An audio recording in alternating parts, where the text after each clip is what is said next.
They say free will defines what makes us human, but what if that feeling of "I decided" is just an echo? Scientists have found something deeply unsettling.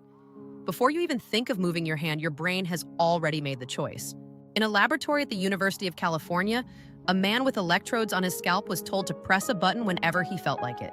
The machines recorded his decision a full 0.3 of a second before he consciously made it, shaking everything we believe about choice. Stay until the end, because what you're about to learn will change how you see every decision you've ever made.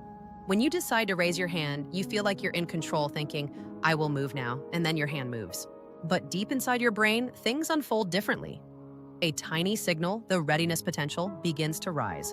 This signal appears about 300 milliseconds before you become aware of wanting to act, meaning your brain acts first and your consciousness catches up later. This was first proven in 1983 by neuroscientist Benjamin Libet, connecting volunteers to EEG machines. Time after time, a wave of brain activity appeared before the conscious intention, proving it wasn't a fluke. Even though your brain acts first, your mind insists you are in control, creating a neat story explaining what just happened. This illusion, called retrospective construction, is like watching a movie slightly out of sync. You never experience the present moment in real time, you experience a carefully edited replay.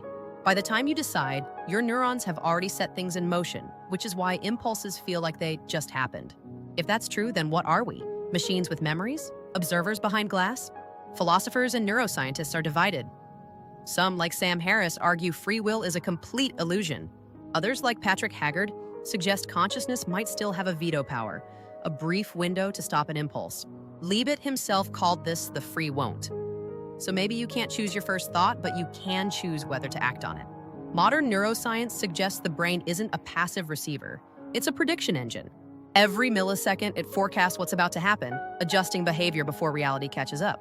Most of your decisions are predictions your brain has made based on probability, experience, and emotional history. The neuroscientist Anil Seth calls this the controlled hallucination. Reality is the brain's best guess. The conscious part of your mind, the part that says "I," is shockingly small, less than 5% of your mental activity. Your fears, habits, and reactions come from the subconscious network, ancient brain circuits that evolved to protect you.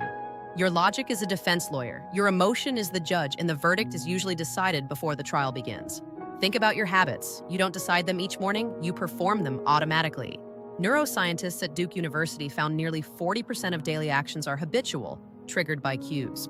Your environment, not your intellect, is pushing the buttons, which is why changing habits feels impossible. In 2018, researchers at Max Planck Institute used fMRI scans to predict a participant's decision up to 7 seconds before conscious awareness. Your mind is not driving, it's riding shotgun, narrating the trip. This is unsettling, but also liberating. If free will is an illusion, it's a useful one. You can't control the first thought, but you can shape the thoughts your mind produces.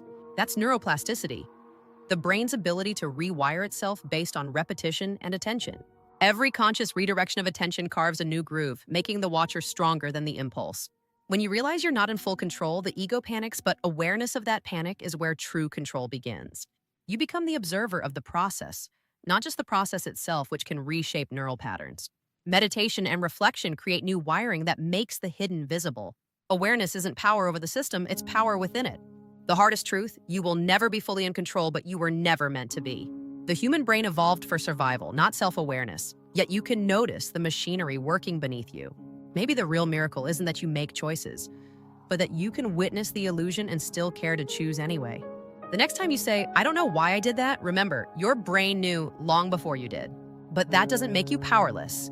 It makes you responsible to learn the code, understand the pattern, and upgrade the system from inside. That's what NeuroDepth is about, exploring the space between thought and awareness, science and self. If you want to keep uncovering how your mind really works, subscribe, leave a comment, and share this video. Remember, you are not your thoughts, but your thoughts are building your world. This content is for educational purposes only and does not replace professional medical or psychological advice.